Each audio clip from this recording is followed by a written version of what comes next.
Car से श्रोताओ अपने आचरण से मुक्ति होती है। अगर सोचो हम लड़कन के लिए छोड़े जा रहे, जब हम मर जाइए तभी हमारी भागवत करवा दिए या हमारी गया करिए, कब उन्हें सोच के जाए जो कुछ करबे के थोड़ो बहुत वो मरबे के पहले ही कर ले हो, अगर तन को बुद्धिमान हो। हम बात सही बताए दे रहे और ना बाद में सब बांट लिए और कुछ नहीं करेंगे। शंकर भगवान के जय हो। 2 बार हरि नाम लो, इसके बाद कथा सुनो। जो करते रहोगे भजन धीरे धीरे, जो करते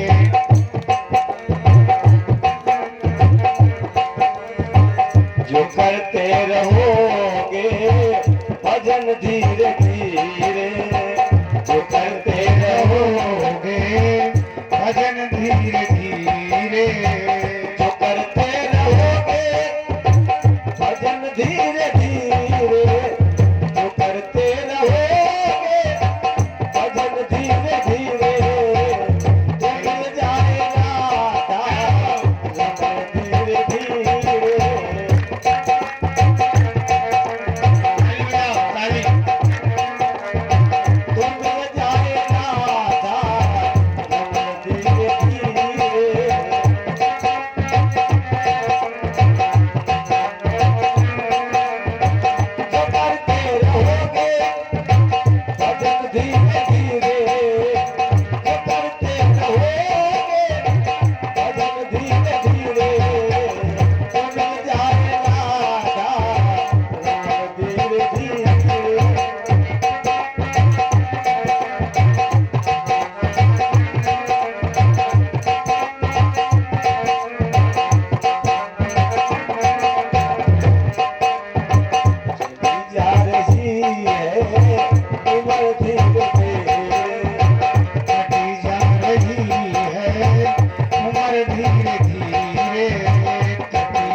आगे कथा आती श्रोतावजामिलोपाख्यान की।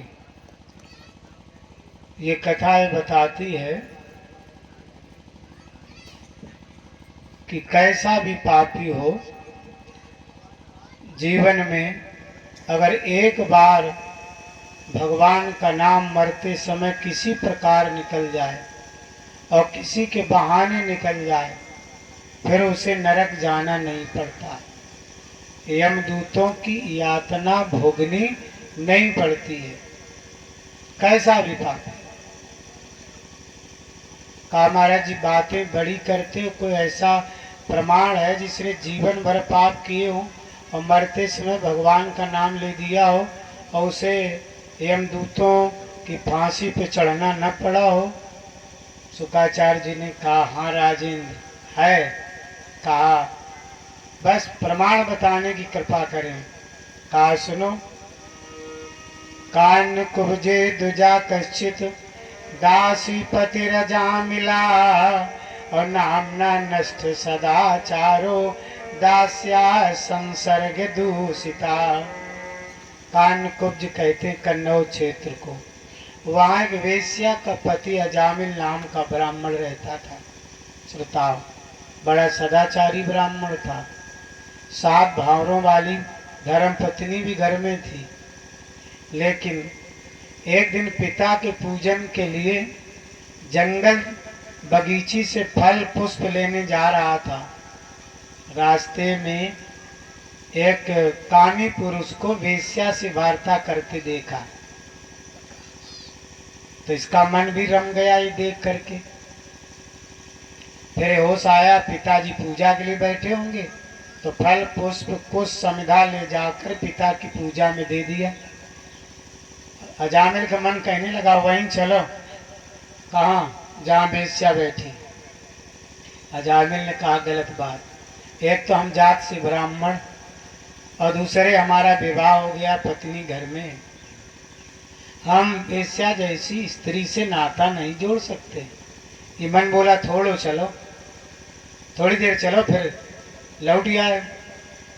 मन को बहुत समझाया अजामिल ने, ये मानता कहाँ है। आखिरकार मन के बस में होकर के अजामिल वेश्या के निकट चला जाता है, वेश्या के साथ रहने लगता है, जीवन यापन करने लगता है और वेश्या के साथ रहते रहते कई बालकों को जन्म देता है। एक बार इसके नगर के किनारे से एक महात्मा निकल पड़े। सायंकाल की बेला हो रही थी। महात्मा ने सोचा आज की रात यहीं बिता ली जाए और प्रातःकाल होते विचरण कर जाएंगे। तो गांव के बाहर 4 बालक खड़े थे। महात्मा ने पूछा इस ग्राम में कोई भगवान के भक्त का मकान है? तो मनचले बालक थे। उन्होंने कह दिया हाँ, अजामिल बहुत बड़े भगवान के भक्त हैं, तुम भी चले जाइए, वहीं रात बिता लीजिए। लेकिन बाहर से आने वाला व्यक्ति क्या जाने तुम सज्जन हो कि दुर्जन, वो तो तुम्हारी बात पर विश्वास कर लेगा। तो महात्मा अजामिल का नाम पूछते हुए अजामिल के दरवाजे पहुंच गए और चबूतरे पर अपना आसन लगा दिया। आसन लगा दिया। वेश्या अंदर थी। वेश्या ने सोचा हम तो वेश्या हैं, नित्य नए पति बदलती हैं, हमारे यहाँ ब्राह्मण और संत कभी आते नहीं हैं, भाई महात्मा कैसे आ गए? ऐसा तो नहीं धोखे में, हमें लगता आ गए और सच में धोखे में गए थे। लेकिन वेश्या ने सोचा ऐसा भी तो हो सकता है कि आज हमारे ऊपर भगवान की कृपा की वर्षा हुई हो, क्योंकि गोस्वामी तुलसी बाबा लिखते हैं कि अब मोहि भा भरोसे हनुमंता, अब बिनु हरि कृपा मिले नहीं संता।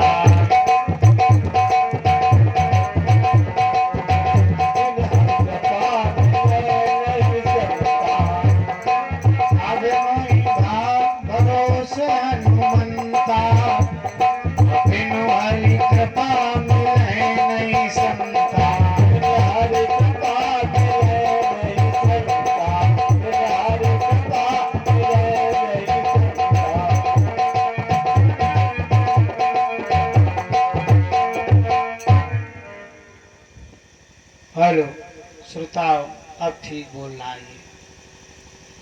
भगवान श्रोताओ का भगवान की कृपा हो गई हो इसलिए संत आए। अजामिल थे नहीं, अजामिल जंगल गए थे वेश्या के लिए भोजन मांस का लेने के लिए। तब तक वेश्या ने क्या किया, महात्मा को जलपान करा दिया और भोजन बना के भोजन करा दिया। लेकिन महात्मा ही नहीं जानते थे वेश्या है, क्योंकि वेश्या का अन्न खाना शास्त्र में वर्जित माना गया है। लेकिन धोखे में संत ने खा लिया। लेकिन संत विद्वान जिसका खाते हैं उसका कल्याण भी करते हैं। श्रोताओ, थोड़ी देर में अजामिल आ गए। अजामिल ने देखा आज मेरे दरवाजे संत आए हैं, तो उसी समय मांस लिए थे ये, तो उसको छिपाते हुए और घर के अंदर चले गए, मांस वेश्या को दे दिया, स्नान किया। वेश्या ने कहा स्वामी आज अपने दरवाजे संत आए हुए हैं, हमने जलपान करा दिया, भोजन करा दिया, अब ऐसा करो चलो आप उन्हें प्रणाम करो, भोजन की दक्षिणा दे दो। कहा सुनो देवी, हम ऐसे बाबन का रोज लूटत हैं, हमारे लुटबे को काम राजनी करबे, और तुम कहती चलो दक्षिणा दे दो चल के, लेकिन चलो दे देंगे जब तुम कह रही हो। उसी समय अजामिल आए और संत को प्रणाम किया। संत ने पूछा कि भाई तुम्हारा ये घर है? कहा हाँ महाराज जी से अपना ही है। बोले तुम्हारे नाम अजामिल है? बोले हाँ।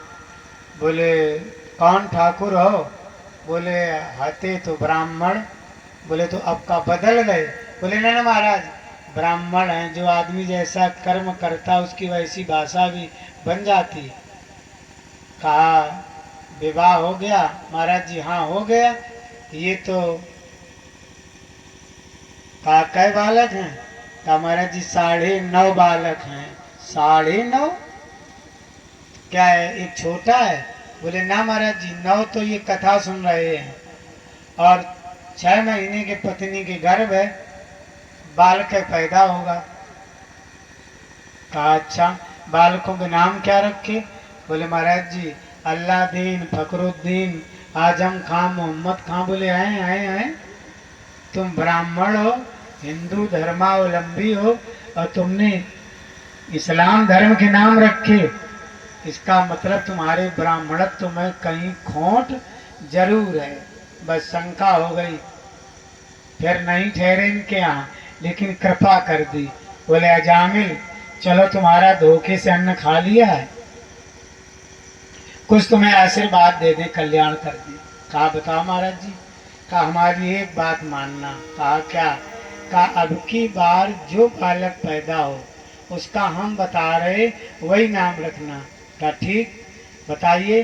कहा सुनो, अब की बेर जन्म्यो सुत जाई, और धर्यो नाम नारायण ताई।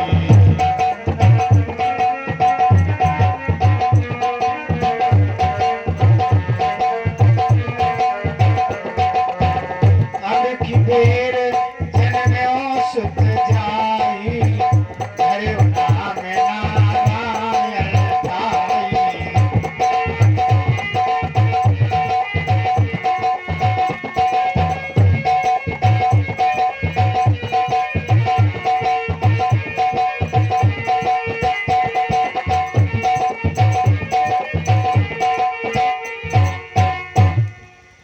ठीक इतना कह के महात्मा चले गए। वेश्या के जब बालक पैदा हुआ तो अजामिल ने इसका नाम नारायण रख दिया। संत की का आशीर्वाद। 9 बालकों से अजामिल का कोई प्रेम नहीं, लेकिन इस बालक से सोते हुए, भोजन करते हुए, दौड़ते हुए, दूध पीते हुए, जो जो क्रिया नारायण नाम का बालक करता था वही क्रिया अजामिल करने लगी। बड़ा प्रेम हो गया। धीरे धीरे वेश्या के साथ श्रोताव रहते अजामिल ब्राह्मण के जीवन की 88 समायुषा, 88 वर्ष बीत गए। मृत्यु का समय आ गया। यमराज के 3 दूत आए, इसके शरीर से सूक्ष्म शरीर निकालने लगे, जो 17 तत्वों वाला होता है, उसी में प्राण रहता है। श्रोताओं 3 प्रकार के शरीर होते हैं, स्थूल शरीर, सूक्ष्म शरीर और कारण शरीर। जब इसके शरीर से प्राण निकालने लगे अजामिल के दूत, और 3 दूत आए। अच्छा 3 ही दूत क्यों आए? 2 आते, 4 आते, यमराज ने 3 क्यों भेजे? जो आदमी जीवन में जितने प्रकार के पाप करता है, मरते समय यमराज के उतने ही दूत उसे पकड़ने लेने के लिए आते हैं।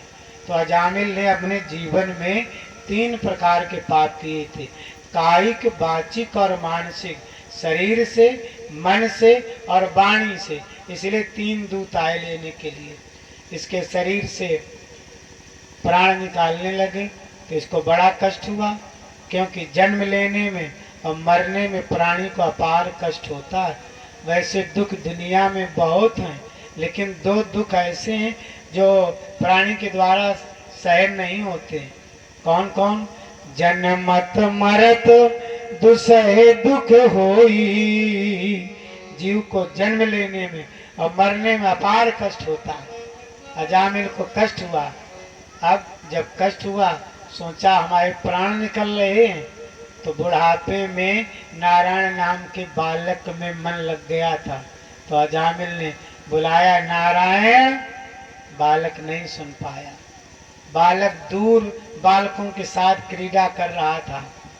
तो एक बार पूरी ताकत लगा करके अजामिल ने बालक को बुलाया, नारायण, क्या जब मेरे प्राण निकल जाएंगे तभी मेरे निकट आओगे? इधर ये आवाज बालक के कान में पड़ी। बालक पिता की ओर चला। उधर ये आवाज भगवान नारायण के कान में पड़ी। तो भगवान ने सोचा अजामिल के प्राण निकल रहे हैं, दुख में है, तो बेटे के बहाने से हमारा नाम लिया। चाहे बेटे के बहाने से, चाहे शत्रु के, चाहे मित्र के, किसी बहाने से अगर मरते समय मेरा नाम प्राणी के मुख से निकलता है तो उसे यम यातना भोगनी नहीं पड़ती। भगवान ने चट अपने 4 पार्षदों को भेजा, आज्ञा दी, जाइए अजामिल को यमदूतों की फांसी से छुड़ा दीजिए। बस इतने ही आज्ञा मिली। भगवान ने 4 पार्षद क्यों भेजे? 3 और 5 क्यों नहीं भेजे? क्योंकि अजामिल ने भगवान को जिस नाम से बुलाया था उस नाम में 4 अक्षर हैं श्रोताओ, ना, रा, या और रा। इसलिए भगवान ने 4 पार्षद भेज दिए। 4 पार्षद आते हैं, अजामिल के प्राणों को यमदूतों की फांसी से छुड़ा देते हैं। यमदूतों ने कहा, इसे तुम क्यों बलपूर्वक छुड़ा रहे हो? इसने जीवन भर पाप किए हैं। कहा कैसे पाप किए? कहा पहले सदाचारी ब्राह्मण था, फिर वेश्या के साथ में रहने लगा और वेश्या के साथ में इसने सभी प्रकार के पाप कर्म किए। हमारे यमराज का कहना है जो जीवन भर पाप कर्म करे उसको मरते समय बलपूर्वक काल पास बांध कर और बलात् नरके निपात्यते, बलपूर्वक नरक में डाल दो। इसलिए हम इसको लेने आए और तुमने आके छुड़ा दिया। भगवान के पार्षदों ने कहा, यमदूतों ये तुम बात बिल्कुल अच्छी कह रहे हो, लेकिन हमारे भगवान नारायण का क्या कहना है, सुनो। बोले तबे यमदूतन सो तुम नाम प्रभाव न जानत भाई। कैसा भी पापी हो, चोरी करे, बटपारी करे और गुरु तल पे धरे, पग आमिष खाई। और पाप करे नर जो हरि नाम कहे, सब ही जय गाई। चाहे गुरघाती हो, चाहे आत्मघाती हो, चाहे चोरी करने वाला हो, चाहे हिंसा करने वाला हो, अगर मरते समय उसके मुख से भगवान का नाम निकल जाता है तो उसे यम यातना भोगनी नहीं पड़ती। इसलिए इसको तुम नहीं ले जा सकते हो। आखिरकार यमदूतों की फांसी से भगवत पार्षदों ने इसको छुड़ा लिया। यमराज के दूत यहाँ से चले गए, भगवान के पार्षद भी चले गए। जब पुनः होश आया अजामिल को, तो अजामिल ने विचार किया, अभी हमारे प्राण जा रहे थे, 4 सिद्ध पुरुषों ने आकर मुझे बचा लिया था, अब हम चारपाई से उठें और उनको प्रणाम करें तो देखा भगवान के पार्षद भी गायब हो गए। बस अजामिल को यहीं बैराग हो गया। देखो हम कितने बड़े सदाचारी ब्राह्मण थे, वेश्या से नाता जोड़ा। आज जब हमारे मरने का समय आया तो न तो वेश्या निकट आई और न ये बालक निकट आए। हाय हाय, दुनिया में कोई किसी का नहीं होता है, सब स्वार्थ के संगी हैं। हाँ, केवल परमात्मा ही ऐसा है जो जीवात्मा का सच्चा साथी है। जो जन्म के समय भी था और हमेशा रहा, आज भी है, आगे भी रहेगा, उसी समय इसको वैराग्य हो गया। श्रोताओं, कपड़े फाड़ के अजामिल ने फेंक दिए, लंगोटी लगाई और सीधे जलियापुर छोड़ के और हरिद्वार में पहुंचा जा करके आनंद नामक तट पर आसन लगाया। अभी जीवन के 12 साल शेष थे और पहले क्यों मरने लगा? अब आपको शंका हो रही होगी, पंडित जी, 12 साल जिंदगी है थी तो ये पहले क्यों मरने लगा? 100 साल की उम्र ब्रह्मा जी ने इसकी लिखी थी, लेकिन 88 साल में क्यों मरने लगा? पापी पुरुष, जो पापात्मा होते हैं, जो सुबह से लेकर शाम तक पापे करते हैं, वो अपनी पूर्ण आयु का भोग कभी नहीं कर पाते हैं। बीच में श्रुता अकाल दुकाल मृत्यु से मारे जाते हैं। इसलिए इसके जीवन के 88 वर्ष में बीती, तभी 12 वर्ष शेष थे। जाकर के हरिद्वार में इसने तप किया, तप करके पाप राशि को भस्म किया और इसके बाद श्रोताओं जब 100 वर्ष पूरे हुए तो स्वरूप कृष्ण का स्वरूप लेकर के प्रकट हुआ और भगवान कृष्ण के धाम को प्राप्त हुआ। सुखदेव जी ने कहा, राजन परीक्षित, जो तुमने पूछा था कि जीवन भर पाप करें और मरते समय एक बार अगर भगवान का नाम धोखे में निकल जाए तो क्या नरक में नहीं जाना पड़ता? वो हमने तुम्हें अजामिल की कथा सुना के बताया कि अजामिल ने जीवन भर पाप किए और एक बार बेटे के बहाने से नारायण नाम ले दिया तो उसे नरक नहीं जाना पड़ा। इसलिए मेरे भाग्यवान श्रोताओं, हम कथा में कहते हैं कि उठते बैठते सोते जागते जो नाम अच्छा लगे, राम राम कृष्ण कृष्ण नारायण नारायण हरि हरि जपते रहो, काम करते रहो, नाम जपते रहो, नैया पार लग जाएगी। इससे सरल साधन और किसी धर्म में नहीं जितना अपने सनातन धर्म में है। इसलिए नाम जप सदैव करते रहो।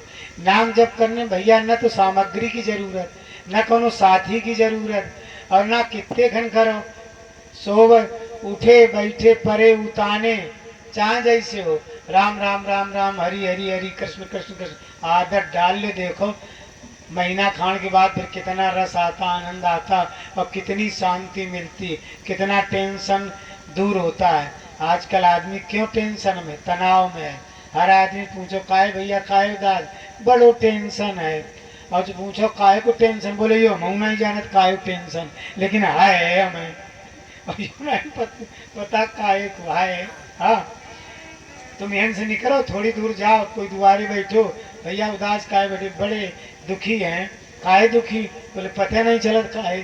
आगे पूछो, फिर दूसरों मिल जाए, काहे भैया कैसे मुँह लटकाए घूम रहे, अरे भैया बड़ो दुख आएगो, कैसो दुख, अरे बोले आज हम नहीं जान रहे, बड़े परेशान टेंशन में है।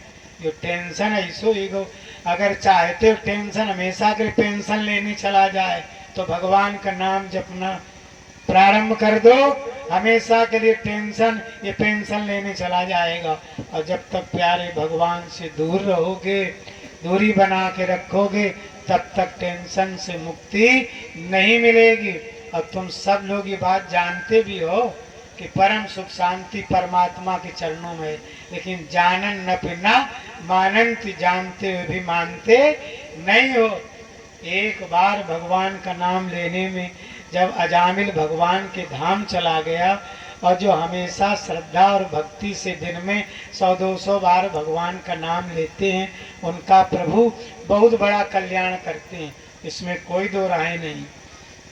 ये कथा बताया आपको, एक आदमी ने जीवन भर पाप किए, एक बार धोखे से राम शब्द निकल गया, धोखे से, जैसे कोई कोई धोखे से कथा में आ जाए, मन नहीं है लेकिन आ गए तो ला बैठ जाए, ऐसे श्रोता है ना। लेकिन ये गांव ना, ये गांव की सबसे बढ़िया श्रोता है। बोलो शंकर भगवान की जय हो। आते जरूर थोड़े श्रोता हैं, लेकिन सब परिपक्व हैं, मिच्योर हैं, बुद्धिमान हैं, प्रबुद्ध हैं और प्रेम से कथा सुनते हैं, चाहे माताएं बहनें हो और चाहे हमारे पुरुष भाई हो। हमारे शास्त्र कहते हैं कि 100 श्रोता हो लेकिन बुद्धिमान हो, 1000 मूर्ख न हो कथा सुनने वाले, लेकिन 100 अगर बुद्धिमान है तो समझ लो कथा कहना और सुनने वाले को कथा सुनना सफल है। और 100 मूर्ख कथा में बैठे हों तो फिर कथावाचक की वह दशा हुई है कि भैंस के आगे बीन बजे और भैंस खड़ी बोल गोविंद भगवान की। जय हो। राम, एक बार राम शब्द निकल गया तो जब ये आदमी मरा तो यम के दूत इसे पकड़ ले गए। यमराज ने कहा चित्रगुप्त से, कहा खोलो इनको रजिस्टर, इनके देखो कितने पाप हैं कितने पुण्य हैं। रजिस्टर खोला गया। बोले महाराज जी जिंदगी भर सबरे पाप है, पाप लिखे हैं, रजिस्टर भरो पढ़ो। लेकिन एक बार धोखे में इनके मुख से राम शब्द निकल गया। बोले एक बार निकल गया? बोले हाँ। बोले रुको, अब एक बार अगर राम शब्द निकल गया तो इसका क्या फल से मिलना चाहिए? यमराज नहीं समझ पाए। यमराज वहां से इंद्र के पास में आए। कहा इंद्र, कहा का इस आदमी ने जीवन भर पाप किया, एक बार राम शब्द कहा है, एक बार राम कहने का फल क्या होता है? इंद्र बोले हमारी शक्ति नहीं जो हम बता सकें, ब्रह्मा जी के पास में जाओ। ब्रह्मा जी के पास में गए। कहा ब्रह्मा जी इसने जिंदगी भर पाप किए, एक बार राम शब्द कहा है, एक बार राम कहने का फल क्या होता है, हमें बता दो, आप वैसे ही हम इसको दंड दें। ब्रह्मा जी सोचते रहे। बोले एक बार राम कहने का फल क्या है ये हम नहीं जानते हैं। बोले तो फिर को बताइए। बोले ऐसे करो कैलाश पर्वत पर चले जाओ, वही 24 घंटा राम है राम जपत रहा था भगवान शंकर, उनके बाद चले जाओ, वो बता देंगे एक बार राम कहने का फल क्या होता है। तो अब भगवान शंकर के पास कैलाश पर्वत पर यमराज और उस व्यक्ति को लेकर के पहुंचे। भगवान शंकर प्रणाम किया। कहा महादेव बड़ा संकट है, एक शंका का समाधान नहीं हो पा रहा। भोलेनाथ ने कहा बताओ। कहा इस आदमी ने जिंदगी भर पाप किए, एक बार राम शब्द कहा है, एक बार राम कहने का फल क्या होता आप बता दो। थोड़ी देर तक मौन रहे भगवान शंकर। बोले यो हम जपत जरूर 24 घंटा है, लेकिन एक बार राम कहने का फल क्या ये हम भी नहीं जानते। सागर जपऊ अनंग अराती का हम भी नहीं जानते। बोले तो फिर आपको बता पाइए। बोले ऐसो करो यमराज, ये प्राणी को लेके उन्हीं के पास चले जाओ जिनको यो नाम है, वही बता दिए कि हमारे नाम को फल का है। तो वहां से सुरता यमराज उस प्राणी को लेकर के साकेत धाम में पहुंचे। भगवान श्री राम को प्रणाम किया। कहा प्रभु इसने जीवन भर पाप किए हैं, एक बार आपका नाम लिया इसने, एक बार आपका नाम लेने का फल क्या होता आप बता दो, उसी के अनुसार दंड का विधान बनाएं।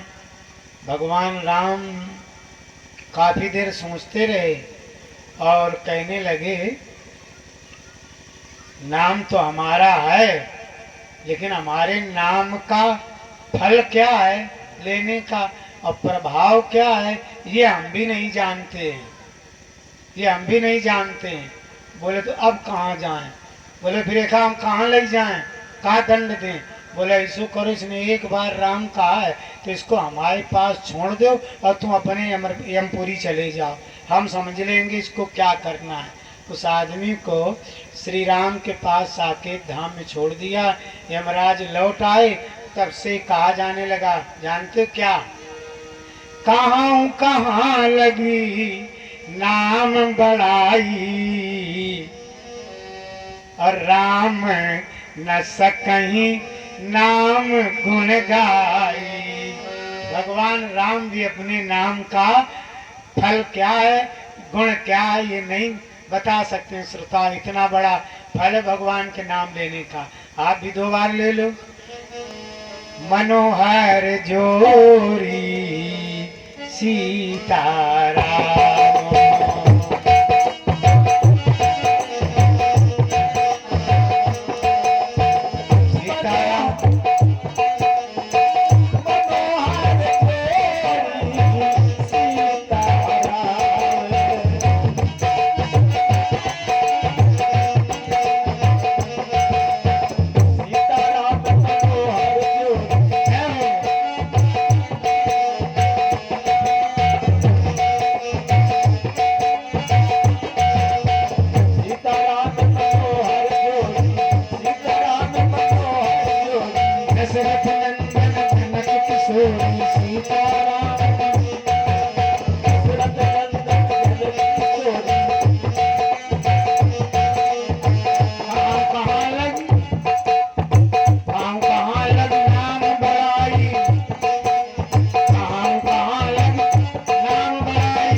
बुद्ध भगवान की जय हो। श्रोताओं, आगे कथा आती है प्रहलाद चरित्र की। प्रश्न किया राजा परीक्षित ने, समा प्रिया सुहृद ब्रह्मन भूतानां भगवान स्वयं इंद्रस्यार्थे कथम दैत्यान